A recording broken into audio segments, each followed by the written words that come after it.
વૈશાખ સુદ પાંચમ મહાન તત્વચિંતક અને આધ્યાત્મિક ગુરુ આદિ શંકરાચાર્યની જન્મ જયંતિ. સનાતન ધર્મની જાળવણી કરવામાં આદિ શંકરાચાર્યનો ફાળો મહત્વનો છે. કેરળના કાલડી ગામે એમનો જન્મ થયો હતો. શંકરાચાર્ય આ ધરતી પર ભારત દેશમાં જન્મ ધારણ કરી ભારત દેશ માટે અને આ ધરાતલ માટે શું કર્યું તેનો વિચાર કરવાનો દિવસ છે આજે.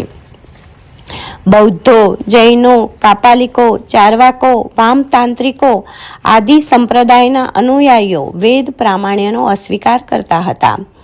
વેદ વિરુદ્ધ સંપ્રદાયનો પ્રચાર અને પ્રસાર ખૂબ વધી ગયો હતો.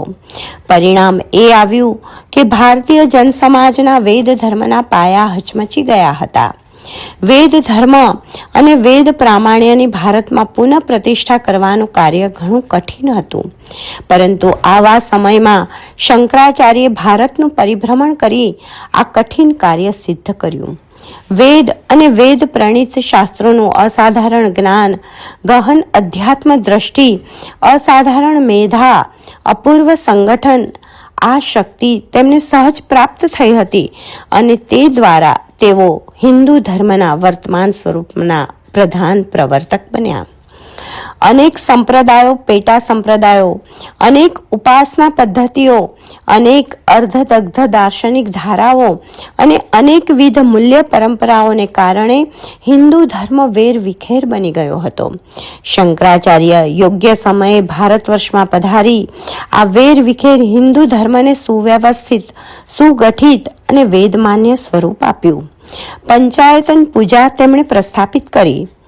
આ પંચાયતન પૂજામાં 5 દેવી દેવતાઓ શિવ, વિષ્ણુ, દેવી, સૂર્ય અને ગણેશની સ્થાપના કરવામાં આવી અને તે દ્વારા પંચાયતન પૂજા શરૂ કરાવી અને તેમણે ભગવાનને, રાષ્ટ્રને અખંડતા અને દૈવી આશીષથી આરક્ષિત કરી દીધું. શંકરાચાર્યના જીવનમાં જ્ઞાન, ભક્તિ અને કર્મનો ત્રિવેણી સંગમ જોવા મળે છે. બાળપણમાં જ તેમની પ્રચંડ બુદ્ધિમત્તાનો પરચો લોકોને મળી ગયો હતો. તેઓ ખૂબ નાની વયે સંત અને શિક્ષક બન્યા. 16 વર્ષની ઉંમરે તેમણે બ્રહ્મસૂત્ર, ઉપનિષદો અને ગીતા એ પ્રસ્થાનત્રયી પર ભાષ્યો લખ્યા. અદ્વૈત વેદાંતનો પ્રચાર કર્યો.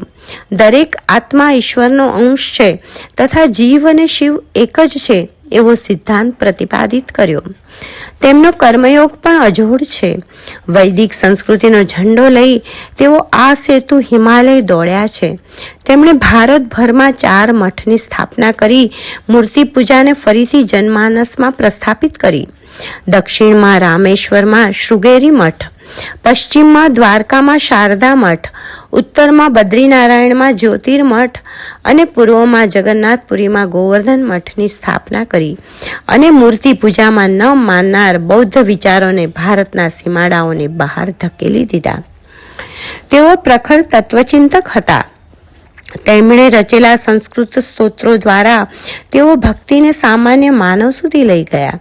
તેમના સ્તોત્રોમાં સ્વજાગૃતિ અને સાચા અર્થમાં પ્રકૃતિના અસ્તિત્વને આપણે અનુભવી શકીએ છીએ. એમની રચનાઓ નિર્વાણ ષટકમ અને ભજ ગોવિંદમ ખૂબ જાણીતી છે. નિર્વાણ ષટકમમાં આત્મા એ શરીર અને મનથી પરે હોવાનું વર્ણન છે.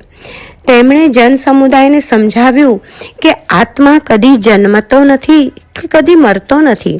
તે અજર, અમર અને શાશ્વત છે. તો ભજ ગોવિંદમ એ એક તેમનું ભક્તિ કાવ્ય છે. તેમાં શંકરાચાર્ય બતાવે છે કે સાંસારિક મોહ અને પુસ્તકિયું જ્ઞાન અંત સમયે કામમાં નથી આવતું, પણ ઈશ્વરનું નામ જ ભવસાગર પાર કરાવે છે. તેથી ભૌતિક વસ્તુની લાલસા છોડી ભગવાનમય બનવું જોઈએ.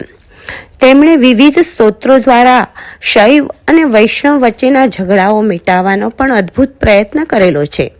શ્રી કૃષ્ણાષ્ટકમ, ભજ ગોવિંદમ જેવા સ્તોત્રો દ્વારા વિષ્ણુની ઉપાસના કરી તો વેદશાર શિવસ્તવ, શિવ અપરાધ ક્ષમાપન સ્તોત્ર દ્વારા શિવની ઉપાસના કરી છે. શંકરાચાર્ય એટલે જ્ઞાન અને ભાવનો સુભગ સમન્વય. જ્ઞાનના ઉત્તુંગ શિખર પર આસનસ્થ હોવા છતાં તેમણે જીવનમાં ભાવનું ઊંડાણ પણ ખોયું નહોતું. બુદ્ધિનો પ્રકર્ષ અગ્નિ પણ જેમના શ્રદ્ધાના પુષ્પને કરમાવી ન શક્યું તેવા શંકરાચાર્ય એક ઉત્કૃષ્ટ મહાપુરુષ છે. તેમણે સંન્યાસનું પણ ગૌરવ વધાર્યું હતું. સંન્યાસી એ જ્વલંત કર્મયોગી હોય છે એ એમણે પોતાના જીવનથી સિદ્ધ કરી બતાવ્યું. ભગવું વસ્ત્ર એ માત્ર ત્યાગ અને બલિદાન નહીં પણ સત્કર્મ અને શૌર્યનું પ્રતીક છે એમ એમની જીવનધારા આપણને સમજાવે છે. સંન્યાસનો અર્થ પ્રેમ શૂન્યતા કે કર્મ વિમુખતા નથી એ એમણે પોતાની માતાની અંતિમ ક્રિયા કરીને સિદ્ધ કરી દેખાડ્યું હતું.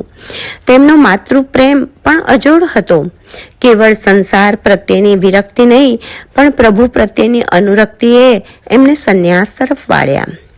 શંકરાચાર્યએ પ્રથમ આશ્રમ બ્રહ્મચર્ય આશ્રમમાંથી ગૃહસ્થાશ્રમ નિભાવ્યા વગર જ સીધા ચતુર્થાશ્રમ સંન્યાસ આશ્રમમાં ગમન કર્યું. પરંતુ એમાં શાસ્ત્રનું ઉલ્લંઘન નહોતું. એમની અલ્પ આયુ મર્યાદા જ કારણભૂત હતી અને આ જ અલ્પકાળમાં તેમણે ભગીરથ કાર્ય સિદ્ધ કર્યું.